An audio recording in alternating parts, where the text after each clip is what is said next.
Welcome to the Wolverine Digest podcast, the best spot for objective and authentic coverage of Michigan athletics. If you want open dialogue, honest opinions, and in-depth coverage of the maize and blue, this is the podcast for you. And now, here's your host, Brandon Brown, joined as always by Chris Breiler. I was going to start by saying go blue.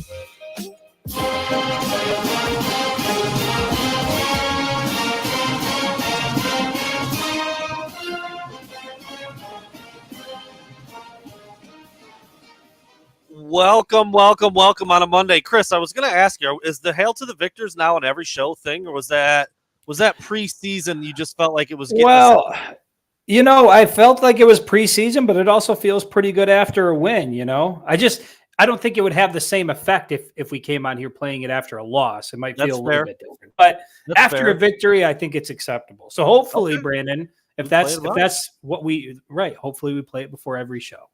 There you go. All right, I'm cool with it. I mean, it's an easy little switch, a little addition to the years past. You still got the fanboy in there.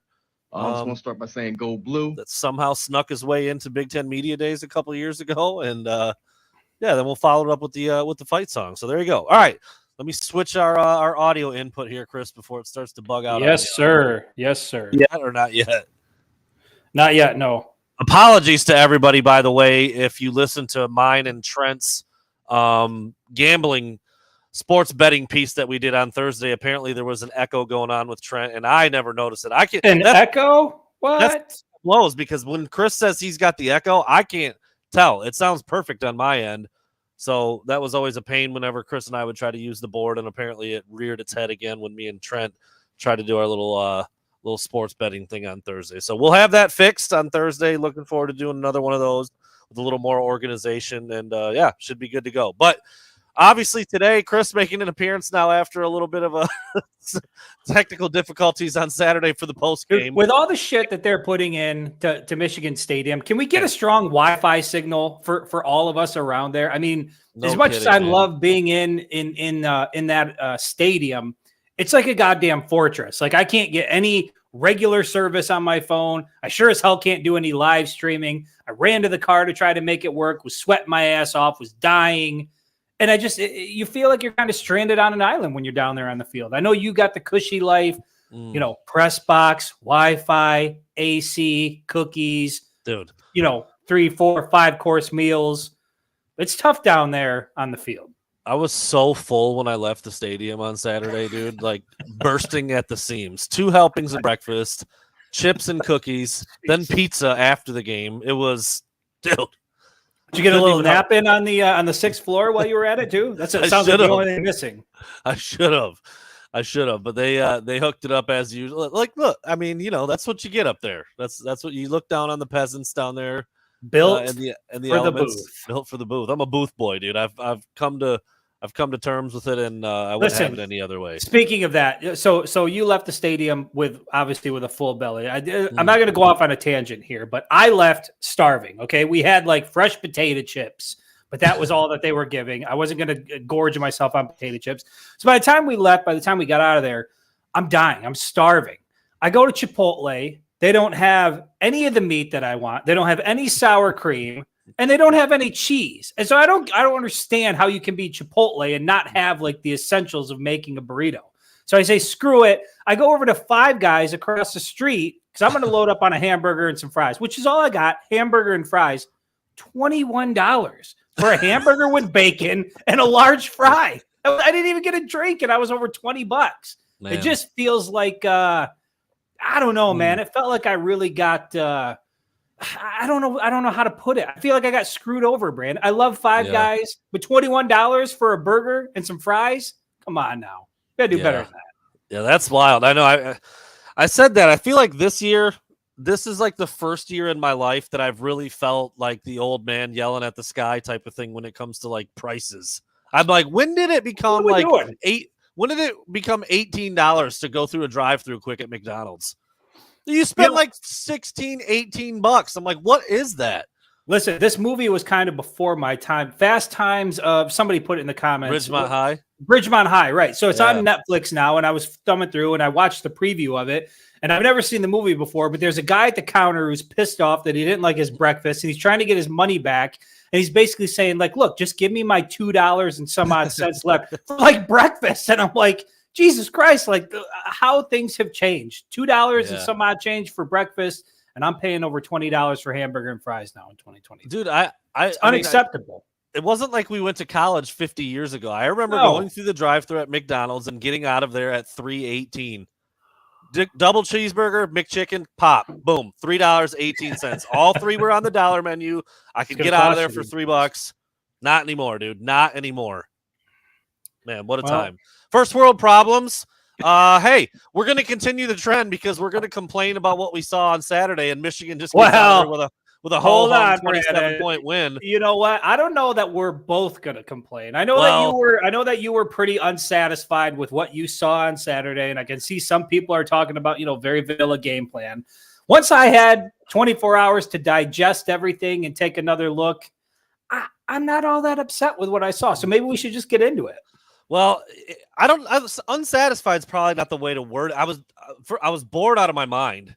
Dude, I had 3 of my buddies text me after the game and be like, dude, I love watching every other college game besides Michigan. I'm like, well, I mean, they do win and they're going to continue to win and they're going to win and they're going to win. But like, I don't entirely disagree with that. But you're right. Let's jump right into the predictions and the scores and the stuff we talked about. That'll lead us into all the stuff that we need to talk about that took place during the game. We'll go with Trent's first because he's obviously not here, but he thought 48-13. I thought 48-10. You thought 52-7. I did. And instead, it's 30-3. The 3-point, the timeout on third down to kick a field goal, by the way, is just. We'll be addressing that later in the show. All right, so there's that. I would have been really pissed if my other legs had hit on my parlay because I had Michigan by 28.5. So that field goal would have blown that. Didn't matter because I missed some other parts anyway. Get into that more on Thursday. But look. Michigan didn't score as much as I thought they would, but they actually were better on defense than I thought. They kept ECU. I mean, that's as close to a shutout as you're ever going to get, obviously. But none of us were all that close when it comes to what Michigan was going to do on offense. And I just wonder if, is that the vanilla game plan? Is that the running game wasn't quite clicking like they thought it would, or ECU was selling out to take it away? And then once you get up a little bit, you don't need to throw the ball all over the field because that's not how you do things in a sportsman-like manner. I don't know, man. I just felt like, the game's over. They kick a field goal. Time expires 30-3. I said it in the post-game talk. I don't even know if Michigan's jerseys need to be washed. I don't think anybody even broke a sweat. It just, I don't know. That's what I felt right immediately after the game. Obviously, there were some really good things to look back at, but there's going to be plenty to fix and do better moving forward. The coaches are saying that. So I don't know. Chris, you were down on the field, first game back. Big scoreboards, by the way, which were incredible. I know we talked about what that was going to look like from the field level. I'm sure it was amazing. But just what were your takeaways since we didn't get to hear from you on Saturday?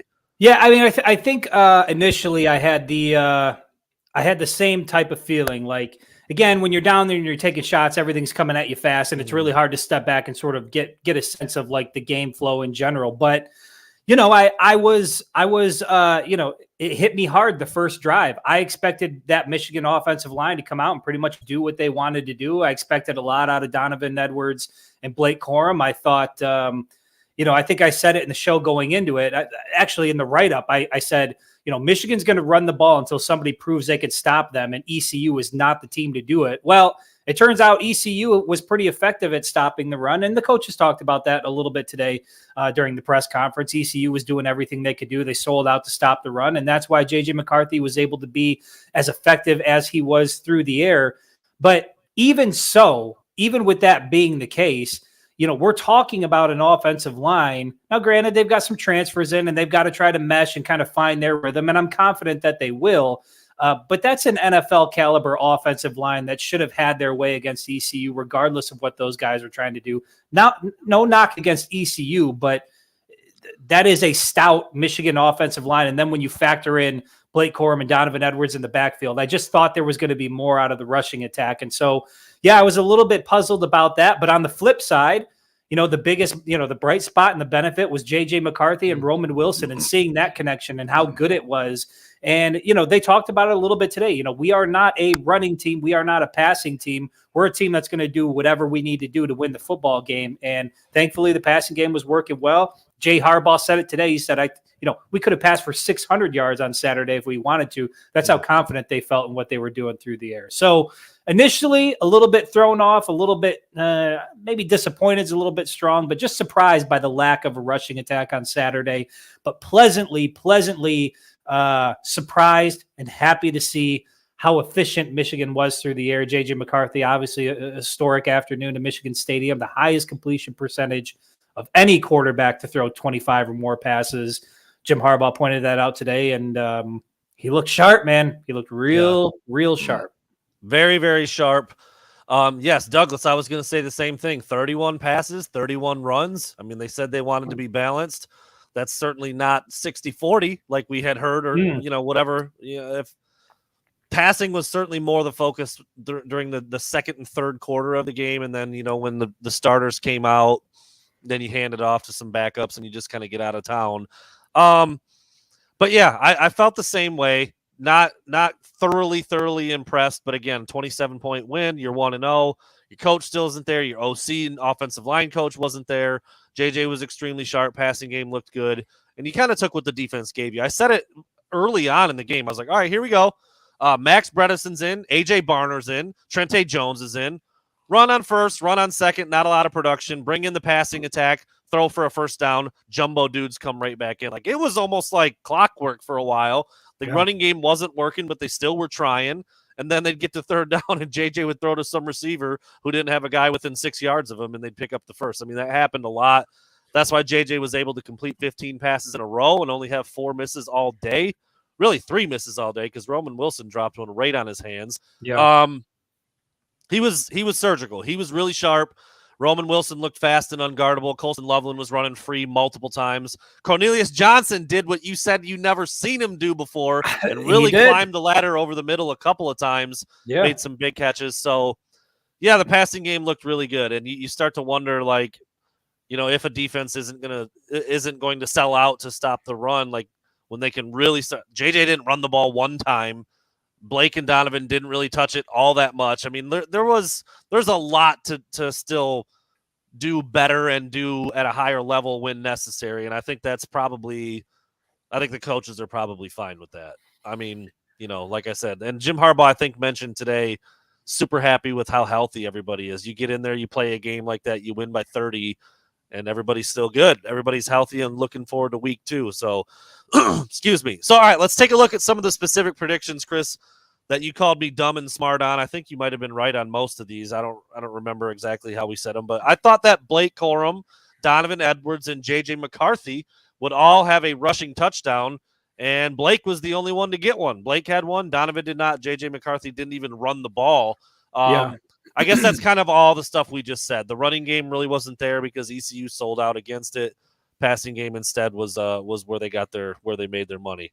Yeah, the whole complexion of the game, everybody assumed going into it when you, again, talking about the offensive line and Blake Corum and Donovan Edwards, it just felt like, especially with Blake Corum's first game back after injury, it just felt like this was going to be a big afternoon for the rushing attack, and it wasn't. And fortunately, it was a big afternoon for the passing game. So, yeah, I think I maybe said dumb. I didn't think JJ was going to get in, but I certainly believe Blake Corum and Donovan Edwards were going to find the end zone.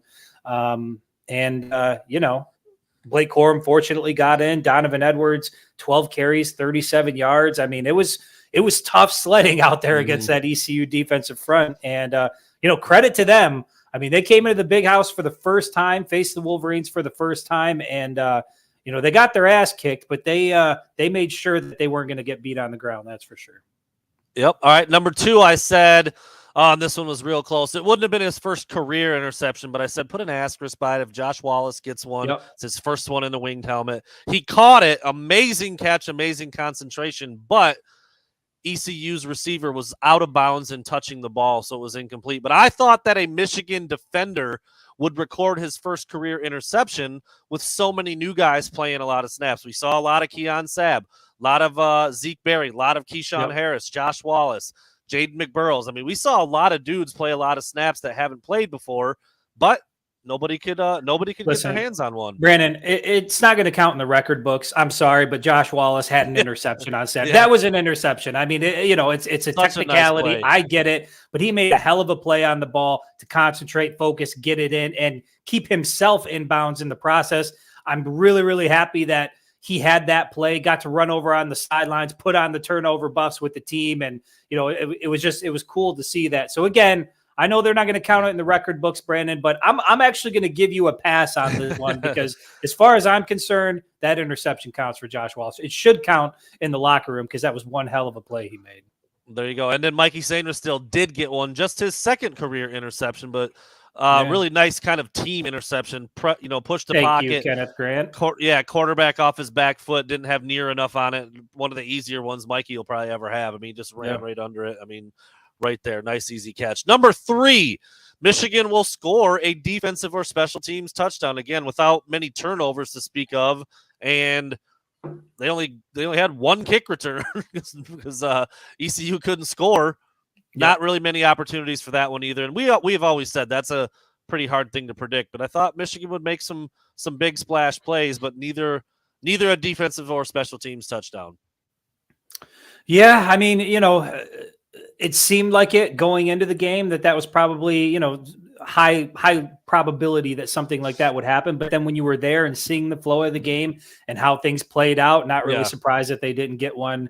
Not much more to say about that. But where the hell was Alex Orji?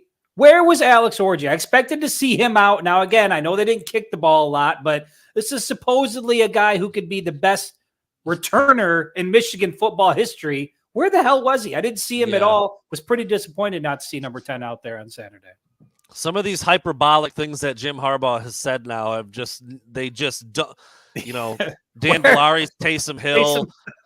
Eric All's the best. Stay with me. Yeah. Eric All's the best tight end to ever play at Michigan. He plays a couple games and he transfers to Iowa. It's like, Jim, you got to stop saying this stuff if it's not really going to happen at all. He's a fan of the kids, just like we are. All right. So this one, I'm surprised it didn't happen given how productive and how dominant he was. But for number 4, I said that Roman Wilson will record a catch of more than 40 yards. He obviously did not do that. He scored 3 touchdowns. He totaled 78 yards on 6 grabs, but never really had that blow the top of the defense off or, take a short one into a long one. Everything was pretty intermediate and still a phenomenal day for him and JJ, but no big deep shots for anybody, really. Yeah, no big deep shots. But again, hard to complain about what you saw out of the passing game. Just very, very efficient. And then Roman Wilson, he looked pretty damn comfortable in that number 1 jersey on Saturday. And when you look at the numbers he put up on Saturday, you compare that to what he did all of last year. You compare that to who Michigan's leading receiver was in terms of touchdown last year, what, some of the records are all time for a single season. I mean, that was a pretty impressive way to start off the year. And I think, look, I said it before the season began. I think Roman Wilson is a special football player, and I think the rest of the country is about to get up to speed pretty quick. I just think he's a superstar, man. He's got everything. Like from a personal standpoint, when I look at what I want out of a receiver, if it's not the big body Braylon Edwards type, toss it up to him, make a play. I want a guy like Roman Wilson who's quick, shifty, can really do damage on all facets of the game. I mean, it was painfully clear that ECU couldn't guard him. They couldn't guard him. I mean, he was on all 3 touchdowns. Oh, man, the third one was such a beautiful throw by JJ. But, I mean, Roman was getting position and getting open pretty much all day long. Same thing with Colston Loveland. They didn't have an answer for him. It was pretty impressive, everything through the air. And last Colston Loveland, by the way, who was pretty close. The over-under I set was at 4.5, 4 receptions on Saturday for Colston Loveland, so we were right there.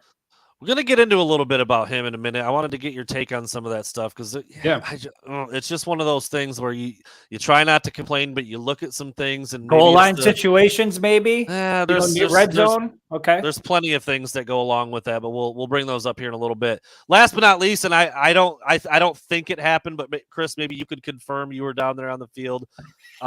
Jesse Minter liquid dumped on him. Did it happen? I don't think it did. No Gatorade bath, no water bottle splashes. He looked pretty dry in the post-game press conference. I was going to say, my guess is the only liquid was the sweat down there because even though temperature-wise it wasn't too hot, like the sun was just cooking everybody. I think Roman Wilson talked about in his post-game press conference. So, yeah, there was no it wasn't a, hey, let's dump water, let's dump Gatorade type of performance out of the Michigan Wolverines on Saturday. It was just a very, you used, I think you had said it first, that kind of the analogy last year as we were going through the first several weeks of the season, hell, it might have been like the first 8-9 weeks of the season where Michigan is just like this big sumo wrestler who just leans on their opponent. And it's not really exciting to watch, but by the end of it, it's a convincing win. And, the Wolverines do what they do. So that's how Saturday felt. It just felt like watching a big sumo wrestler lean on an inferior opponent for, 3.5 hours on a hot Saturday. Yeah. I did say that, and it feels like that every game when they run the ball. And Saturday wasn't like the top never popped off in the running game, but instead it was pretty methodical. Again, no huge splash plays, no 70-yard touchdowns. Yeah. No big takeaways on defense, really. Mike, what it's like? It's kind of like watching and you might not be able to relate to this, Brandon, but it's like watching a NASCAR race without a big wreck. You know what I mean? Like there's good racing out there and there's good things happening, but if you don't see like a big wreck or something like that, it just feels like a real long afternoon. And that's how it feels when you don't have those big explosive plays, those exciting plays. It's just, Michigan was surgical, did what they needed to do. It was efficient, and that was it. Business as usual. It's been a while. I forgot we had a closet NASCAR fan on the podcast. Oh, boy. You know what? You know who joined me? Donovan Edwards. Now also a NASCAR fan, by the way. So I'm in good company. It's not even closet. I mean, Chris is damn near out on the porch with the folding chair and the bush lights. Ready to go. Bobby Labonte. I don't even know if that was his name. Yeah, right. I'm pretty sure Bobby Harry, if I'm not mistaken. Sterling Marlin. Come on now. Don't get me started. That's right. Left turns all Mark day. Martin. Mark Martin. Dale Jarrett. Do you really want to get me going here? Oh, Bobby Labonte. Is that really I'm looking him up right now. It has to be. He's got a brother, Terry Labonte, I think. Yeah, Terry was the one I was thinking of. Robert Allen Labonte. Oh, he's just born for NASCAR. What a born for driving NASCAR. 59 years old, doesn't look a day over 62. Listen, you want to talk about drip? There's your drip king right there. Wow. Let's pump the brakes on that. Where he ain't gonna get drip king. Look at this guy swagged out. Oh my goodness. Dick Trickle, one of the greatest names in sports history. All right. Everybody knows what time it is on a Monday, Chris. This guy. I mean, who's going first here? I'm damn near ready to nominate you for bringing up NASCAR and Bobby Labonte right now. But this guy. I'll let it. I can't be TFG 2 weeks in a row. I'll go with one that I know that everybody else is gonna love. They're all gonna. There it is. It's Brian Kelly. You ding. Okay. Yeah. Brian Kelly looked like he never coached a football game by the end of that one. Got smacked 45-24 by Florida State. Now, granted, it was basically a home game for Florida State. It was supposed to be a neutral field. Doesn't matter. It doesn't matter. Dude, LSU was everybody's like sneaky pick to maybe run the table and start off blazing and maybe make the playoff. Maybe this is the year they knock off Bama and Georgia. Smacked. Absolutely smacked by Florida State, and they get beat by 21 points on national TV in front of everybody. Everybody. Yeah, that was very enjoyable every time you get to watch. I'm already getting the echo. Well, very very enjoyable to watch Brian Kelly lose a football game. I'll wait till the music stops just so I can. Yeah, I'm trying to switch it back. No, we need an audio guy. We need somebody behind the scenes working the audio. Maybe that's what'll help fix a lot of these issues here. I'm going to go with somebody that I think is on the minds of a lot of Michigan fans, certainly on Saturday. Mike Houston, head coach for East Carolina, for calling a timeout at the end of the game and kicking a goddamn field goal to avoid getting shut out. You are down 30-0. 30-0. And your thought with time expiring is, let's just get out of here without it being a shutout. That is just the most cornball move that you can make as a head coach. Go for the end zone, toss it up, try to get your team in the end zone. To trot out your field goal kicker to avoid a shutout on Saturday was just, I thought that was embarrassing for ECU. When you look back at that game, anybody who watched that move, that was, what do they call it, Brandon? Bush League. That was a Bush League move there by Mike Houston. For that reason, he's my TFG. I think it's lame as hell if he would have done it on fourth down. Like if just the way it had worked out, they would have run one more play and it would have been fourth down. Okay, kick the field goal, I guess, because that's what you would do in a normal game situation there too, is kick a field goal on fourth down. But to call a timeout on third down with 5 seconds to go to come in and kick a field goal, yeah, that's wienerish. I would just be clowning that guy anytime I saw him for that move. I know they don't want to leave with a goose egg, but then score a goddamn touchdown during the game. I agree. That looks worse. It's like the same people who complain about when you can't stop an offense and they keep scoring. It's like, well, stop them. Like, if you want to score during the game, score. But to call a timeout on third down, kick out literally, as I'm standing on the sideline as that's happening, I'm saying to myself, this fucking guy. So for that reason, he had to be my TFG. Yeah, he was an easy pick. I thought about that. I think we've had Brian Kelly before. I like anytime you can bag on him, so we'll throw him in there. But yeah, there's no question that I was sitting up in the booth and I'm like, no, they're not doing that. Don't do it. They're not doing that. And yeah, they did. They trot a kicker out there as time expires. Let me ask you, do you think, when you walk off the field and you're sitting in the locker room, do you feel better about 30-3 than 30-0? Is there a sense that's like, okay, guys, look, it didn't go the way we wanted, but at least we didn't get shut out. Like, are you saying that as a coach? No. I don't understand the thought process at all. No, I think if you're the kicker and the holder, or you're like, God, I hope no one fights me on my own team. Like, that's so whack. Like, I don't know. I would never want that to be. I'm with you. It's third down. Throw it to the end zone. Try to score a touchdown. If you don't, you don't. But call a timeout. Trot your kicking unit out there. Look, maybe you're working on it against another team. Whatever.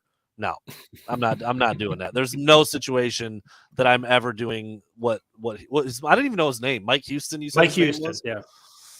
He can go to Houston, dude. For all I care, that was whack. Yeah, I would not want to be a part of that. Any part of that. All right, we won't spend a ton of time here because honestly, we talked about a lot of these guys already. But the Pro Football Focus top performers, I'll do the 3 on offense, the 3 on defense. I would be willing to bet that most people who watched that Michigan game could go 1, 2, 3 first guess on offense. Chris, would you like to try? Who came in at number 1? You got J.J. McCarthy. Correct. You got Roman Wilson. Correct. And number 3 is going to be a little bit tough for me. Got a guess? You got let's say, I don't know, Trevor Keegan, somebody on the offensive line. It was Colston Loveland. Colston Loveland, okay. Yes, sir. So you got J.J. McCarthy with a 93 rating, which is like off the charts for Pro Football Focus. Usually if a guy's in like the high 70s to low 80s, that's like a really good performance. It's not exactly like an A, B, C, D, E, F scale. They've got their own little equation. So J.J. McCarthy to finish the day, but again, 4 incompletions. 1 was not even his fault. He threw from all different arm angles. He's throwing out of the pocket. He's throwing on the run. He did it all. He put every ball exactly where it needed to be. Shoot, even the one that got tipped and almost picked off was an incredible play by the defender. Even that throw was about as good as it could get.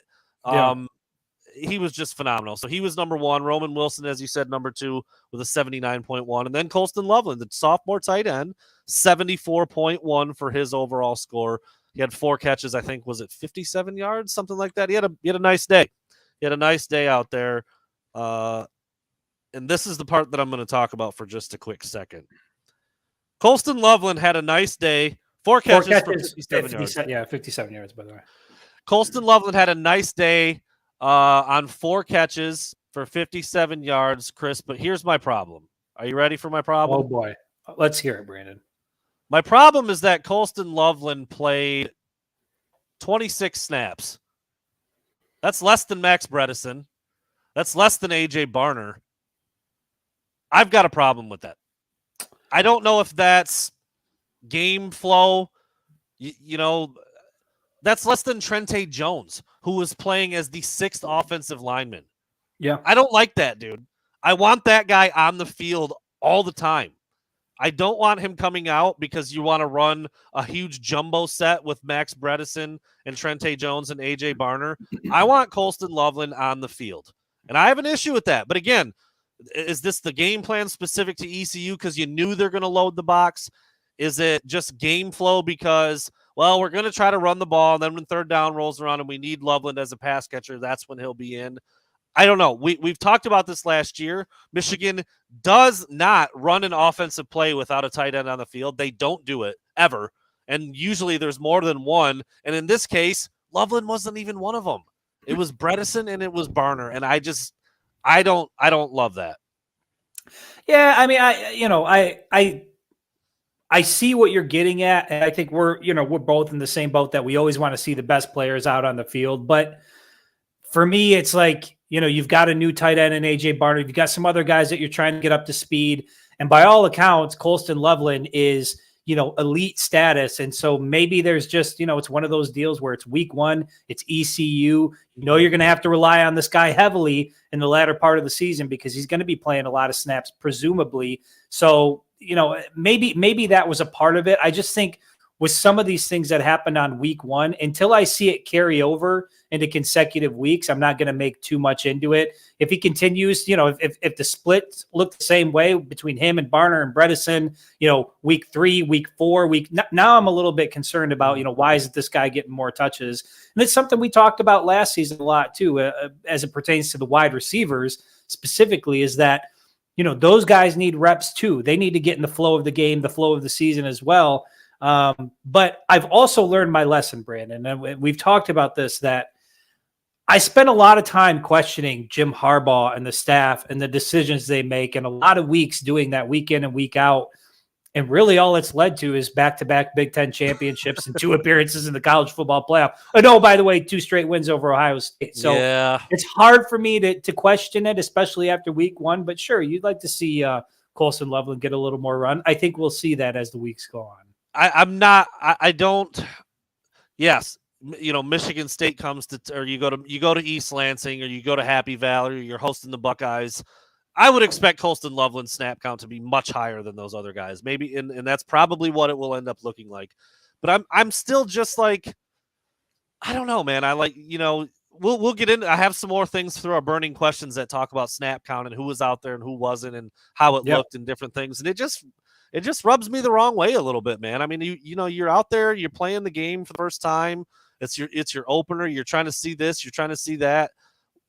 I feel like you would want to see the most out of the guys that you're going to see the most out of throughout the whole year. I know it's a good time to give other guys some reps and get them some playing time, and that's all fine and dandy. But I don't know. I just don't like some of how that looked. And yes, it probably will correct itself, but it still is kind of just a little bit of a bummer to me when I look at those snap counts and stuff. All right, on defense, Pro Football Focus had, and I tweeted this out. Granted, I don't watch every other game in the country. I don't watch every other guy in the country. I tweeted out, well, there he is, the most in position player in the country, Mike Sainristil. Yep. Dude is always where he's supposed to be. That's why he makes plays. That's why he gets PBUs. That's why he got the interception. That's why he seems to always be in the place to make a tackle. He's just always where he's supposed to be. Right place, right time. Mikey Sainristil, the number 1 graded defender at 78.3. Junior Colson coming in at number 2, 76.8. and newcomer Josh Wallace holding down the fort at number 3 with a 75.6. What do you think of that trio right there? Mikey Sainristil, Junior Colson, Josh Wallace. It's hard to complain about any of those guys. Solid trio. Mike Sainristil, to your point, he's just, his transition from where he was, where he started to where he is now, just incredible, man. I think when we look back, once his Michigan career is over, he's going to be viewed as one of the best players to come through Ann Arbor. I just, not just the skill set he brings to the field, but his leadership, who he is as a person, just a tremendous overall human being.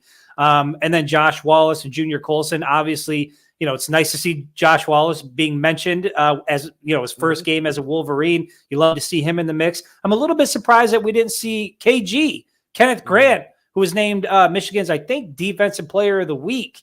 Barrett was in the mix for Michigan too, I believe. Barrett as well, yeah. So those guys had a solid game. I mean, defensively, for as much as we didn't see some of the stuff we wanted to see offensively, defensively, Michigan looked, they looked the part. They looked just as good. I get it. It's ECU, but I think we're going to see this carry over from week to week. Jesse Minter has proven that he can continue what was built under Mike McDonald, which is an elite defensive unit. And I expect these guys to be, it's going to be tough to score points against Michigan. When you look at, hell, they didn't even have Will Johnson, Rod Moore back there. So they weren't even, at full power. It's going to be tough to score some points on this Michigan defense. And, I expect a lot of things defensively to get better moving forward. To your point, Chris, Kenneth Grant was number 6. Okay. With a 74.5 grade, also a very strong grade. Mike Barrett, however, and he did do a lot of really good things, but Pro Football Focus had him down with 3 missed tackles, and that in their formula, that's a ding. His tackling grade was very low. It is what it is. Michigan. Look, can I be honest with you when it comes to Pro Football Focus? I only put stock into their grades when it suits my narrative. That's it. Okay. When I don't like the way they grade it, it's like, I don't even know what they're basing it on anyway, so who cares? That's fair. That's fair, but Mike Barrett is a undersized space linebacker. If you're missing tackles, you're kind of failing at one of the main things you're supposed to do. I get it. He played great. He had one of the biggest hits of the game. He did have several other tackles that he made. Ernest Hausman, I see Bryce mentioning right there, led the team in tackles, looked like a missile on it. Dude, that linebacker trio, like we knew before the season started, is strong. It's one of those things. It's one of the position groups where I'm like, I don't want to take any of those guys out. I don't want to take Mike Barrett off the field. I don't want to take Junior Colson off the field. I don't want to take Ernest Hausman off the field. But in some of those heavy passing situations where they switch to a dime or you get an extra DB in there, it's going to happen. But strong group. And, Mike Barrett, I think, was on Michigan's official Twitter account labeled as one of the defensive players of the game. But, PFF saw it a little differently. And that's okay. We've said this before. This isn't the Bible. This isn't the end-all, be-all, but they do break things down in a way that Chris and I certainly don't have time to do, and it just gives you a look at some of the intricacies and what goes on a play-by-play basis. So I don't think anybody's going to argue with J.J. McCarthy, Roman Wilson, and Colston Loveland, or Mike Sainristil, Junior Colson, or Josh Wallace, and Kenneth Grant was up there in the top 5 or 6 as well. So I think those are all pretty solid group, all pretty good. Yeah, solid group. I feel like that's pretty good. All right. We're 37 minutes in, Chris. It's time for burning questions. Are you ready to do it? I am ready to do it, Brandon. I hate that we don't have the fire, the music in the background, but damn it, at some point, do you want to try, or is it just not even worth it? It's not even worth trying because then we're going to have to stop and we're going to have to do that whole bullshit. So let me get it kicked off because I've got a couple questions here that are based on concerns after week 1, and I want to put them to you directly. So my first question. Burning question for you, Brandon, is bigger concern after what you saw in week 1. Is it special teams where we saw a missed field goal and a missed extra point? Or are you more concerned with the fact that Michigan had 0 sacks against East Carolina on Saturday? What's the bigger concern? Special teams after Saturday or the lack of getting to the quarterback? That's a good question. I hadn't really thought about the sack thing. They got pressure. They were getting in the backfield, but never got to the quarterback. I will say, man, I actually think it's the sacks. Because I don't think that ECU was, overly focused on like 1-2 boom, getting like, I don't recall a lot of like immediate super fast quick releases. We thought that it was going to be a party in the backfield. I mean, we both thought like Braden McGregor's going to get one, Jalen Harrell will get one, probably a linebacker, maybe Mikey off a blitz. I think I took the over on 4.5. Yeah, exactly. I think a lot of people thought there was going to be a lot of sacks. Now, look, and we could combine my first question because it's right out of the gate, Chris. My question is just straight up, are you worried about James Turner? He missed an extra point. Guess how many extra points Jake Moody missed at Michigan? None. 148 of 148. Now, James Turner did come in a little later and bang a 50-yarder that was good from 60, and it looked as true as any kick I've ever seen. But then he had some other ones that were kind of knuckling a little bit. He missed the 52-yarder. So, yeah, there's a little bit of concern there. But, I mean, like, he made a 50-yarder. He was billed as an accurate kicker coming from, like, I'm not that worried about him yet. Now, if we go into week after week where he's consistently missing stuff, then I'll sing a different tune. But right now, no, I'm not. I'm a little bit more concerned with the pass rush because we thought that was going to be such a dominant, versatile, dynamic group with all these guys that you can plug and play. And, Kenneth Grant can do this, and Chris Jenkins and Braden McGregor and Harrell and more and down the line. And there really wasn't anything. Like, I mean, yeah, Kenneth Grant pushed the pocket a few times. I mean, think back. Do you have any strong, vivid images in your head of Derek Moore, Braden McGregor, Jalen Harrell, Josiah Stewart doing anything awesome? That surprises me in a game. I mean, like a couple things stand out from Josiah Stewart, but not the guys I thought. I mean, Jalen Harrell, Braden McGregor specifically, and Braden McGregor brought that up at today's press conference. He said, starting for the first time, some communication things. We got to get better as a defense. He actually said that he was not satisfied with the effort. He thought that they played well, but he said that they're hungry and they have every intention of getting to the quarterback against UNLV this weekend, who, by the way, is, I don't know much about UNLV, but from the press conference today, I've learned that they're very fast, very athletic, run a quick tempo type offense. And so, these guys are going to have to be on their toes. They're going to have to get to the quarterback. And I expect that that's going to happen this weekend. My biggest concern, Brandon, is with special teams and with the field goal kicking. I just, you point to, they call him Money Moody for a reason, how accurate of a kicker he was and how good he was for Michigan. To see him miss extra point, miss field goal, just gave me a little bit of a pause because you don't want to see that become a thing. And I'm not really sure who Michigan turns to. Is it Tommy Doman? Is it, who do they go to on the roster? If it's not Turner, you just don't want to see it carry over from week to week. So my biggest concern out of those two things, I think the defense is going to be fine moving forward. I think they'll find their groove and get to the quarterback. A little bit more concerned with what I saw out of the special teams unit this time around. Can I actually say that I think both groups are going to be probably fine? I kind of feel that way. I feel like Turner will get it figured out. He's not going to – first of all, because they have some other guys. You mentioned Tommy Doman, who's got a big, big leg. Adam Samaha was this big-time kicker from around the area here. If Turner's not getting it done, he's not going to get a chance to miss 10. He won't. He'll be, somebody else will be doing it. But I think they'll both kind of figure it out. I'm not too concerned with either group in one game against ECU, but yeah, you start to see it in 2 or 3, 4 games in a row, then it becomes more of a trend, and then you have something to think about and talk about. But sure, seeing him nail the 50-yarder the way he did, I was like, shit, he'll be fine. The stroke will get more consistent. He'll level it out. He'll get used to kicking at Michigan. He'll get used to AB. He'll be fine. And that's kind of how I felt about him. And then with the pass rush, I think it's just too talented of a group to keep down week after week. I don't know. I'd be interested to talk to maybe Mike Elston about that, or Jesse Minter. And, is there a specific reason why there just wasn't any sack production in this game? Was it something they were doing? Was it a lot of chips? Was it a lot of double teams? Did you guys not roll out any games or twists or stunts, or did maybe Jesse Minter was a little overloaded being the head coach? I don't remember seeing a DB blitz once. Do you? Well, Harbaugh talked about it a little bit today. Said they were getting the ball out quick. Braden McGregor, these guys. I remember distinctly seeing Chris Jenkins get in the backfield along with Junior Colson, and they were hunting down the quarterback. They were they did a great job of getting the ball out, getting out of the pocket when they felt pressure. So, yeah, I don't know if it was a scheme thing. I don't know if, it was just it's the first week. Braden, like I said, he mentioned communication things that they got to get better about on the defensive front. But overall, when you look at who they have there, Chris Jenkins, Derek Moore, Jalen Harrell, Braden McGregor, like all those guys, Kenneth Grant, I just think they're too talented defensively for this to be an ongoing issue. I think that the sacks will certainly increase as the weeks go on.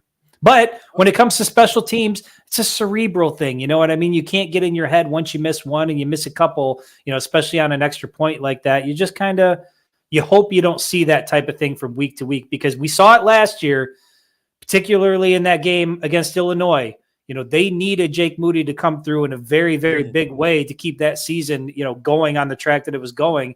And if Turner's name is called, you just want to make sure he's in a good space to where he can, those are different types of kicks, and you need guys back there that are rock solid. Yeah, no doubt. All right, I guess I'll jump to my second one that was pretty much kind of wrapped into yours with the special teams question. Is there anything wrong? And I hate to do it because he's a favorite of the show and we all know and love him. And oh boy, is there something wrong with Blake Corum? Did he look a little less explosive than you remember? Because I wasn't the only one thinking it. I know that for sure. I had multiple people text me and ask me about it after the game, if he looked a slight step slower or like he was dancing a little bit more than he usually does. Did you yourself see any of that? And do you think there's an issue?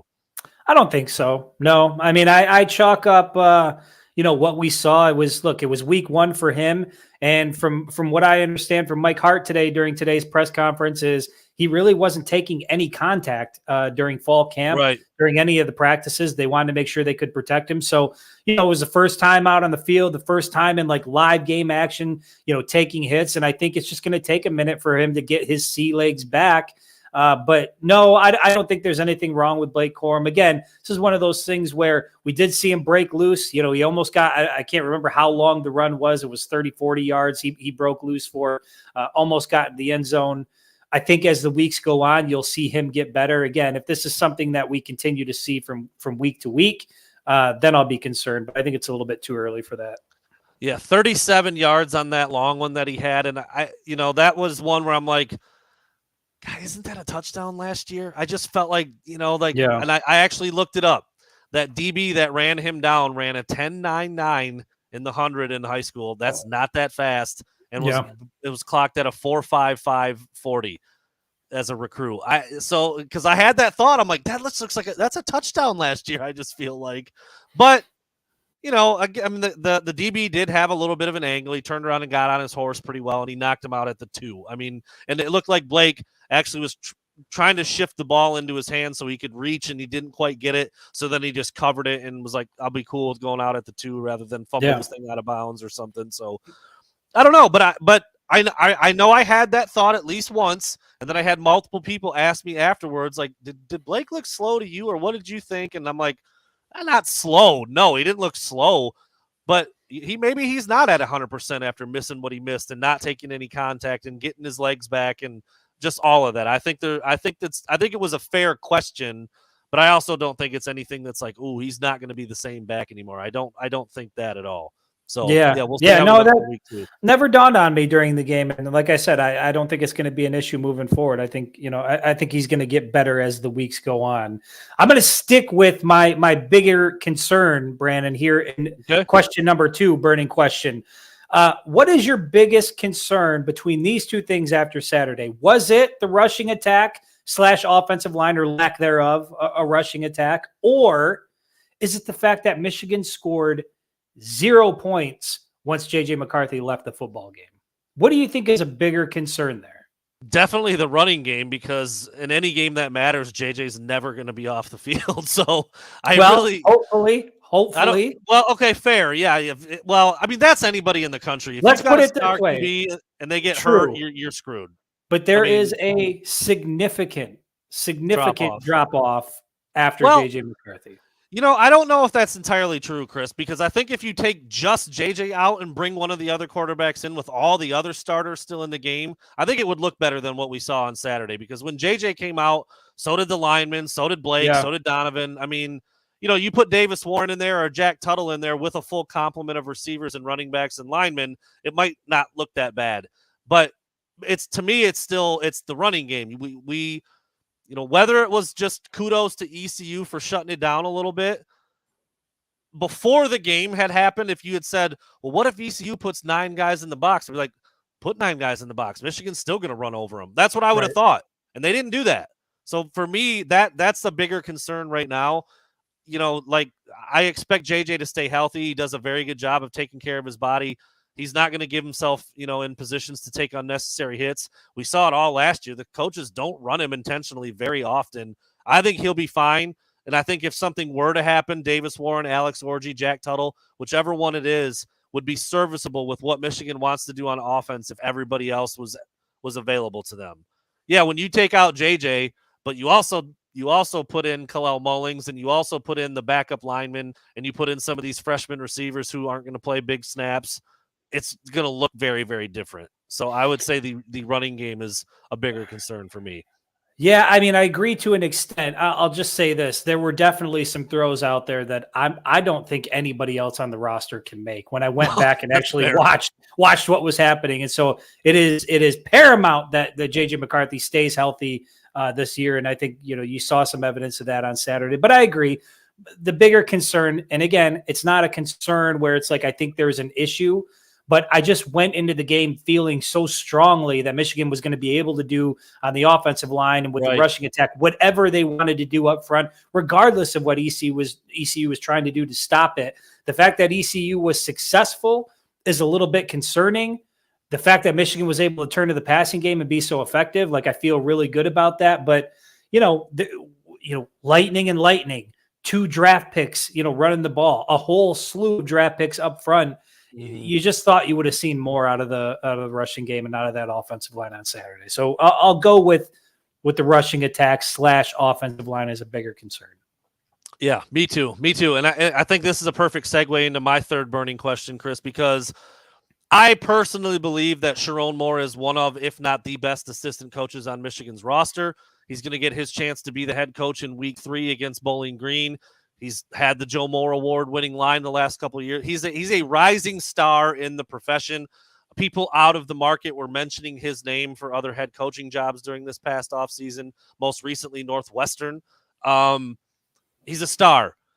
So I'm wondering, with all that said, and Chris, I think you feel the same way about him, how much different will it look on Saturday with him back on the sideline? And is that a reason why the O-line and the running game looked pedestrian at best against ECU? Because Sharon Moore was sitting at home watching the game with Coach Harbaugh on the couch.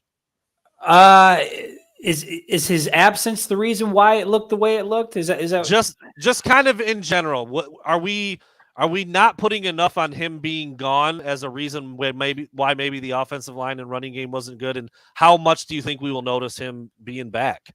Play caller as well, the OC. Yeah. That's a big chunk. I mean, look, I'm sure it had some sort of impact. I mean, when you take a guy like Jim Harbaugh and Sharon Moore off the sideline, I don't think there's any way it cannot have an impact. If it doesn't have an impact, then you start to question, fair. Well, are those guys really as important to the overall equation? But again, today during the press conference, Jim Harbaugh said, something to the effect of, the mark of a true leader is how well people perform when he's not around and what you've built there. And I think we've heard the guys on the offensive line talk about it. There is a ton of veteran leadership on this roster, guys that can basically are coaches on the field. And so was there an impact? I'm sure there was, but I don't know if there was enough of an impact to warrant kind of what we saw on Saturday in terms of like the lack of a rushing attack and what we saw offensively. So is it going to be good to have him back? Absolutely. Are we going to see a dramatic change in terms of production and how things look? Maybe, but I'm not so sure that was a result of him, not being on the sideline. Yeah, I'm just really curious because I hold the dude in very high regard, and if he comes back and you don't even really know, I don't even want to say the words because it seems like you're taking a shot at him and what he does and how important he is to the team and to his position group and as a play caller.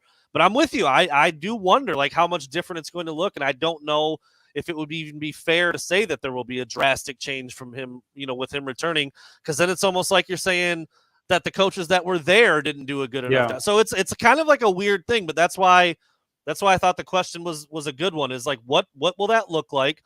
How much difference will we see with Sharon Moore back this week, and then in a couple weeks having Jim Harbaugh back as well? When the band is all back together, so to speak, does it really look like damn, now let's go get it. And sorry about it, Rutgers, but you're going to feel the wrath when everybody's back and the whole thing's humming along again. You don't know until you get it. And that's why I'm curious to see how it looks this week with Sharon back. Well, the good news is with Sharon being gone, the sample size is so small. We're not going to have to worry about it anymore. It's only 1 week. He's going to be back. And I think we all expect Michigan to get better anyway. So it's hard to quantify. I'm not really sure, I'm not really sure that you can, after 1 week, say how much his absence actually had an impact on the game plan versus is it week one jitters? Are you just trying to figure some things out? But the good news is he's coming back, so we won't have to worry about it in week 2. I'm going to shift to the receiver here, the receiver of the afternoon on Saturday, Roman Wilson. And just to kind of put things into perspective here, Roman Wilson last year had 4 touchdowns in all of 2022. Mm-hmm. He had 3 on Saturday. Cornelius Johnson led the Wolverines in touchdown receptions last year with 6. Mm-hmm. And again, Roman Wilson had 3 on Saturday. So I'm curious, based on his start, based on how good he looked, we know that the competition is going to get better, but he's got 3 after week 1.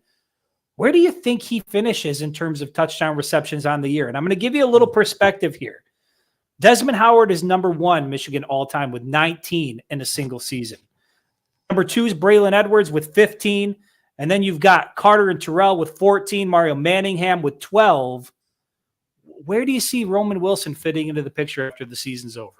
That's a tough question because you said Roman Wilson had only 4 touchdowns all of last year, right? Only 4 all of last year. And Michigan's leading touchdown receiver was Cornelius with 6. He scored 2 in a game last year. Also, he had the long catch and then a reverse against Hawaii. So he scored 2 games. Was Hawaii the opener last year? No, Hawaii State was week 2. Yeah. Okay. So my point is, early on in the year last year, Roman Wilson was real productive as well and looked like because he scored the first touchdown of the season against Colorado State. Then he had 2 more against Hawaii the following week, and then that means the rest of the year he only had 1. So I would love to think, okay, he'll score another one this week, maybe 2. Like I would love for that to be the case, but it's just hard. Maybe that's more of the question. Do you see? Might not be 3 every game, but do you see more consistency from Roman Wilson that's similar to what we saw on Saturday? Or, I mean, do you think it's going to play out like it played out last year? The problem with that question, Chris, is I don't think it has anything to do with Roman Wilson. I think it's so many other things. Like I think, look, if Jim Harbaugh and the staff and JJ went into it and said, look, we want to get Roman 10, 12 touches today, they can do it easy every single week. They could do that with him. He's that fast. He's that quick. He's that versatile. You can put him on the outside. You can put him in the slot. You can give him the ball on a reverse. Hell, you can have him return kicks and punts. He's done that before. They just don't do it. Like they go away from things. They don't seem to want to test, the deep ball very often when you've got guys who can do it. He's got 3 right now. If they do stay a little bit more committed to the run, it seems like 10 touchdowns is a very attainable mark. Yeah. Like as he's sitting here right now, working up towards week 2, he's probably thinking in his head, I want to score 10 touchdowns this year. So I'll put it at 10 if you're asking me for an actual number. But, dude, I could easily see things kind of shutting down a little bit. You go back to the run a whole bunch, and he scores 4 or 5 like we saw last year when he got off to a pretty hot start. Yeah, well, listen, there's a reason why Jim Harbaugh approached him about wearing the number 1 jersey. Mm-hmm. I think they know what they have in him. And again, I understand that things can ebb and flow throughout the season, and really it's going to depend on how the game is going. Do you got to lean heavily on the run? What the situation is? Is he healthy all year? I have a hard time seeing a scenario where Roman Wilson isn't hauling in at least 1 touchdown reception every fall Saturday. I just feel like he's that type of impact player. No matter where he is on the field, he's a threat to score. And so what will the number finish at? I'm with you, Brandon. I have a hard time seeing that number be any less than 10, especially given the fact that he had 3 in the first game. But I would put it up there with like Mario Manningham, David Terrell type 14 touchdown receptions territory. I think that's where he's going to be because I think he's that important to what this offense does. It's clear that he's got a special connection between him and JJ. JJ obviously thinks the world of him, thinks he's one of the best receivers out there, and he looked like it on Saturday. Yeah, I mean, I'd love to see it, and that's gonna. We do this all the time. We're kind of good at this, Chris. I think we kind of know what we're talking about and what we're doing. We don't confer on these at all. But one game in, Chris, how do you feel about that single season touchdown passing record? How are you feeling about that? This is almost maybe how you feel about the Roman one, because listen, my gut tells me that JJ McCarthy is going to shatter that record. We were talking 25 touchdown passes. It just feels like he is on track, especially if Michigan does what we expect them to do. You're talking about adding in a Big Ten championship game, a couple games in the college football playoff. So he's going to have plenty of opportunities to do it. Yeah. The question is this the year? Does it happen? Yeah. It's happening. Brandon. I threw it out there loosey-goosey. How you feeling about it? It's crazy to me. It's crazy to me that we're looking at 25 as like this daunting number when you look around the country, and it's really not. But here in Ann Arbor, at Michigan, 25 is like, I don't know. Dude, I'm not really sure. It's only 2 a game for the regular season. Like, that's not even counting your bowl game. We say it all the time, but Dwayne Haskins had like 50 plus. I mean, Joe Burrow's over 60 or whatever it was. It's not that hard to get to 25, especially when you look as sharp as he looked, when you have all the tools that he has. Yeah, if you're not going to do it with JJ McCarthy, who the hell are you going to do it with? Like, this is the guy to do it. Yeah, Brady, Joe Burrow actually had 60, and Caleb Williams, already has 9 through 2 weeks. Yeah, there you go. It's a different kind of approach. I mean, Lincoln Riley's he's clearly riding the, hey, come play quarterback for me, throw 1 billion touchdowns, win the Heisman, and go in the draft top 3 or 4. That's a pretty good formula. Yeah, it's a pretty good formula if you can do it. And I mean, he's that kind of talent. It's just about like what you said. Are you going to ask him to do that or not? Because that's really all it's going to come down to. I think we're on the same page with that. Yeah, agreed. You got one? You got? Oh, it's back to me? Oh, yeah. All right. So today during the press conference, Mike Hart was asked specifically if he has head coaching aspirations. We know he does, and he very emphatically said yes. He, in talking about his opportunity against UNLV, he's going to get the chance to act as head coach during the second half of the game. It'll be Jay Harbaugh during the first half, Mike Hart during the second half. But it's clear that Mike Hart is anxious to become a head coach, very eager to become a head coach. And I was just thinking about this a little bit, Brandon. We talked about how good Sharon Moore is. We know that this coaching staff that Jim Harbaugh's put together, Jesse Minter, all these guys, they're elite. Who do you think Michigan is most likely to lose out of that assistant coaching staff to a head coaching job after this year? Man, that is a good question. Well,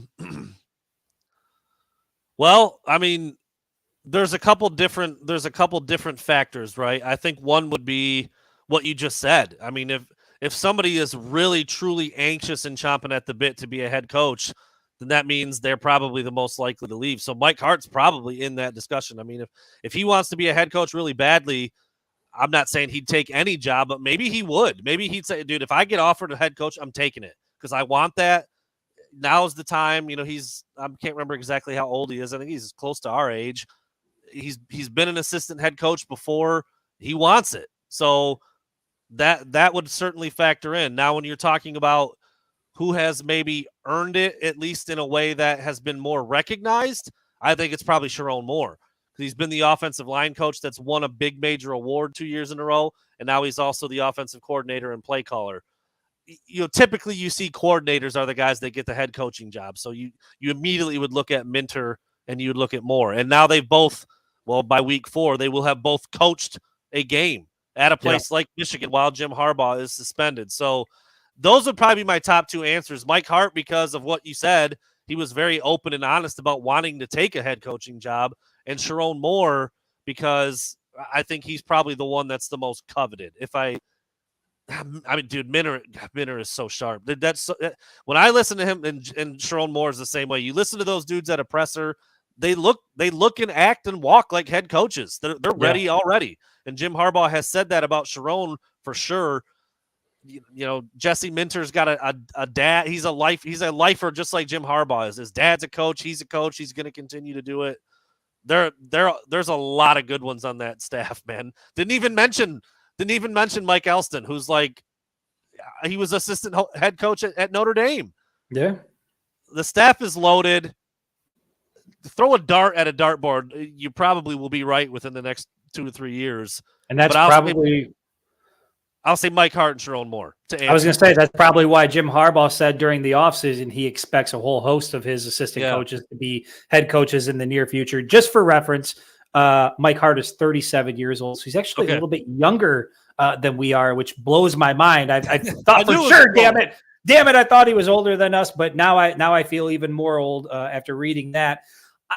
Look, I agree 100% with everything you said. The reason I asked the question was because I saw Mike Hart's reaction when he was asked the question. I was like, that's an emphatic yes. I can pull the video and show it, but you could tell he wants to be a head coach. And I think if an opportunity was there after this year, my gut says he takes it. But in terms of who's going to be the most coveted, who's going to be the most sought after, I believe that guy is Sharon Moore. And I believe he's put in his time here. He's obviously built something special at the University of Michigan, what he's done with the offensive line, what he means to these players, the way that people buy in. He's a big name. Now he's offensive coordinator, so his name's going to be even bigger. I think Sharon Moore is going to have a lot of suitors after this season is over. And if I were to put my money on one guy becoming a head coach after 2022, Sharon Moore would be at the top of my list. But Mike Hart, very, very close second. I think that's in the near future for him as well. But again, to your point, a lot of guys on this staff that can go on and be a head coach elsewhere. Just elite group of people here that Jim Harbaugh's put together. Yeah, you wonder, what kind of a place would it take? Like, would Mike Hart take any job? He's been at Eastern, he's been at Indiana, he's been, he's seen multiple levels. He's a humble beginnings kind of guy. He wasn't a big time recruit. He didn't play at a powerhouse high school. So you wonder if that factors in a little bit. Like, would he take any job? Sharon Moore, on the other hand, he was at Central, but he played at Oklahoma. Now he's been at U of M for a while. He's climbed the ladder here at Michigan. Would it take a bigger job for him to leave? We don't know what goes on in their heads. We don't know what kind of future they want to have, because I firmly believe there are such things as dead end jobs. Like, you go there, that's career suicide. Don't take that job. And so you wonder what kind of a job would be available, what kind of job would these guys get offered, and what kind would they ultimately take. So yeah, there's a lot of stuff that goes into it, but it's crazy when you can go down Michigan's coaching list and name like 7 guys who could probably do it. Yeah. And be okay at it, or maybe even more than that. I mean, Grant Newsom's not going to be on anybody's list. He's too young. He's just getting going, but he's as bright as anybody on that staff. I don't know. Steve Clinkscale's an interesting one. He's been around forever, but he seems to be real comfortable and real good at what he's doing. I don't know if he wants to be a head coach. Doesn't scream that to me like it does with Mike Hart or with Sharon or maybe Jesse Minner.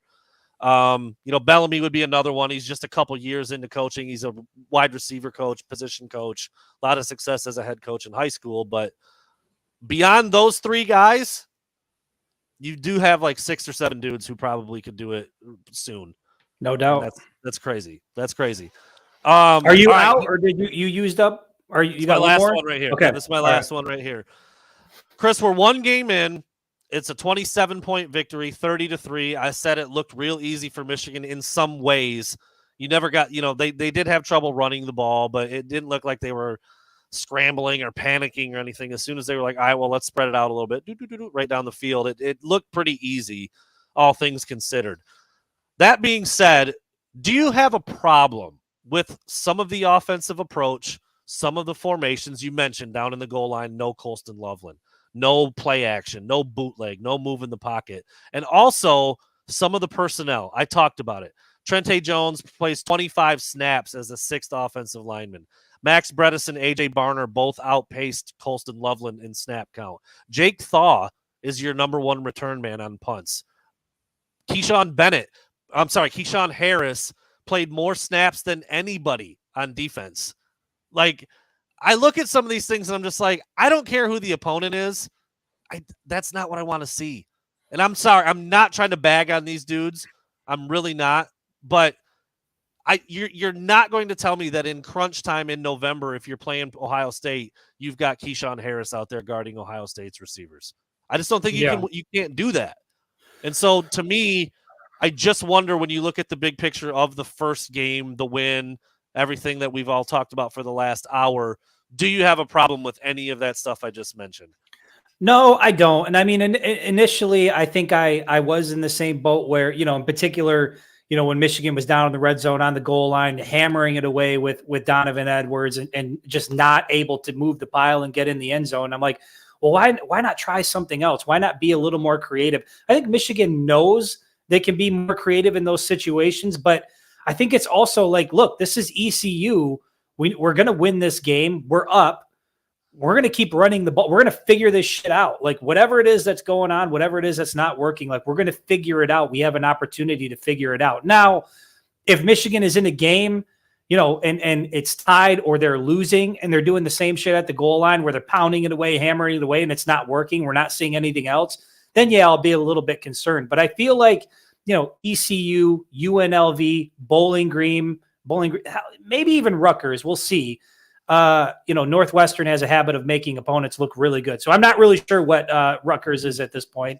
But if those things continue week after week, then I'll start to be a little concerned. But I think the first 4 weeks of the year, like that's what this is for. Like get those things worked out. And if you're that Michigan offensive line and you've got Blake Corum and Donovan Edwards in the backfield and you're not able to run it, as a coach, I would be, let's figure this out and let's continue to do it until we've got some continuity, we've got some momentum, we've figured it out. I'd rather be trying to figure it out against ECU and UNLV than figuring it out in Happy Valley against Penn State or at home against Ohio State. So I don't really have a problem with what we saw. Chris, I think one of the things you just brought up there makes me think about this in a lot of different ways. You mentioned you're just pounding fourth down, they get stuffed. I think they actually fumbled it, but it was dead, whatever. They did, yeah. Don't you have to put some sort of value in don't you have to put some sort of value and take into account what that does mentally to your players? Now, look, I know it's one series. Michigan's offensive lineman can look back at last year and be like, well, look what we did against Penn State. Look what we did against Ohio State. I'm not worried about that one series. But these are young dudes. It's a hyper-competitive situation. They want to dominate all the time. And instead, you've got them banging their head against the wall 4 plays in a row, and they fail. They fail at their job. Donovan gets stuffed. He's not happy. JJ fumbles around with the ball. He's not happy. The offensive line's not getting a push. They feel defeated. I mean, Chris, you're a dad. You're not going to have your son or your daughter deliberately try something 4 times in a row and 5 times in a row, 8 times in a row, and it's not working. Like that does something to a player's psyche, to their mental capacity. I just don't like an offense's goal is to score a touchdown. Like, yeah. So do it. Try to do it like however you can. I get the whole, and people, I put something out there on Twitter about it. And someone's like, well, they're up 30-0. It's just ECU. You think that's what the coaches are saying when they come off the field? I don't. You think that's how the players feel? I don't. So why is it like somewhat acceptable just because of the game situation and who they're playing? I just don't think that way. Yeah, well, I don't think they think that way either. I'm not so sure that they, any of those guys thought that what they did was acceptable in terms of the running. I don't think that, I think the offensive line felt good about their pass protection, but even Miles Hinton today said that he did not play a very good game on Saturday, acknowledged it. He said, I didn't play like I practiced. He said, I can't really put my finger on it. I wasn't myself out there, and he knows he's got to get better. And my hunch is guys like Zach Zinner, Trevor Keegan, Drake Nugent, like all those guys up front, Carson Barnhart, they know they've got to be better. I sure as hell know that Blake Corum and Donovan Edwards know that they've got to be better as the season goes on. And so maybe if you are a team that's a little more weaker mentally, maybe that starts to wear on you. I don't think that has any effect on these guys. I think that they were trying to do what their bread and butter is. It wasn't necessarily working. And so I think they're going to go back to the drawing board and try to fix it and make it work. But I do think that those reps are important to show you that, hey, let's not forget, we have spent an entire offseason hyping up this Michigan offensive line, this Michigan rushing attack. Donovan Edwards talking about being the greatest ever, the return of Blake Corum. And you get up against ECU, a team that's determined to stop you, and you get humbled a little bit. I think that's good for a program like Michigan, for them to stay humble, understand you've got some things to work on, and figure it out on Saturday that we're not world beaters yet. We've got some things we need to get better at. So I think they're going to be just fine. But yes, to what Matt E is saying here, you look at a team like Oregon put up 81 points in their debut, and it's you kind of look at some of these other teams across the country, and you're like, well, would I have felt better if Michigan had put up 81 against ECU? Yeah, probably. I'd probably feel better about that. So I get what you're saying. Like, the goal is to score. And if Michigan had scored a lot, I'd probably feel better about the outcome. But ultimately, like I said, we've done this now for 2 years together. We've watched Michigan sort of have a slow burn as the season goes on. And the results, outside of not being able to get to the national championship game, have been really good. Slow burn. That just I know football and slow burn just does not fit together for me. I know. Who I was so freaking pumped to watch this past weekend after. Are we going to bring him up? Are we going to bring him up? Who? Oh, I thought you were. Who were you pumped to watch? UCF is the funnest team in the country to watch. They are a mile a minute. They have a dual threat quarterback, John Rice Plumlee, who is a burner. Dude, they are everything that you and I would build our own teams like on a video game. That's how they play in real life. Yeah, but are they a playoff team though, Brandon? Are they a playoff team? They're probably not a playoff team. They're going to win a lot of games, and they would give a lot of teams trouble with a lot better players because of what they do. I mean, dude, it's like a different sport. I would love to see that at Michigan. I would. I thought you were going to bring up one Mr. Andrel Anthony here at an hour 15 minutes. You sent me the video, had a big catch in his debut out at Oklahoma, 3 receptions for 66 yards. So yeah, it's good to see, I know that people lose a lot of interest once these players hit the portal and they move on. And mostly I do as well. But sometimes when you're so high on a guy and you think they're capable and it doesn't pan out, when you see it happen elsewhere, like a Joe Milton, you're like, okay, I feel a little bit better about what I saw in this person. I'm not completely crazy. And it's good to see that he got off to a solid start. Yeah, it was like, I mean, I know it was like just the first possession of the game, but Michigan's first offensive possession was horrid. Blake Corum almost got stuffed for a safety. It was 3 and out. They punted. And within 10 seconds of, I swear to God, of that happening on the field with Michigan, Cade McNamara threw a seed for a touchdown. Joe Milton threw a seed for a touchdown. And Andrew Anthony had a 45-yard catch, like out of the gate. And I was like, well, yeah, at least other schools are playing cool football. Well, I'd rather be playing cool football at the end of January, of November, December, and January. And I think that's where Michigan is headed. I mean, did it look the way I wanted it to look as a whole on Saturday? No, but this just feels like deja vu all over again, man. Every year it's the same damn thing, except this time it was the passing game that was working well for Michigan. And now we're sitting here saying, why couldn't they run it? Why couldn't they? It's a complete flip. So too early, too soon. Let's see what they do against UNLV Bowling Green. Yes, I have assimilated. I said I was a born again, Zach. I am all in on what Michigan does. I'm a believer now in Jim Harbaugh and his philosophy there in Ann Arbor. Well, we're almost an hour and 20 minutes in. My stomach is working on eating itself at this point, Chris. You got to get to KFC. You got to get to Taco Bell. You got to get to McDonald's. You got to hit the trifecta. You got to fuel up, buddy. Some pasta salad upstairs. I'm gonna take it easy. I'm gonna watch a little football. Oh yeah, Clemson Duke, is it? Clemson right. Duke Monday night college football. Got a little parlay rolling. I know watch a little Clemson Duke tonight. Eat a little food. Work on some podcast stuff, and we'll get it going for tomorrow. Player availability tomorrow night. I think Chris is going to attend. Is that the plan? Yeah. So we got Donovan Edwards and a handful of other players. I can't remember exactly who. But yes, Justin, great to meet you as well. We'll be there on Tuesday. We'll see what the players have to say. I'm sure Donovan Edwards will be asked about, what that rushing attack looked like, and it'll be interesting to see what his response is. So there you have it. We'll be back on Wednesday night, 7:00. We're settling in. We're settling into this. We are. Week. The plan for Saturday is for Chris and I to be sitting together inside Chrysler somewhere to get our post-game show going immediately. Yep. So that's what we're going to shoot for. We're still ironing that out a little bit, but excited that the season is back. Michigan's 1-0.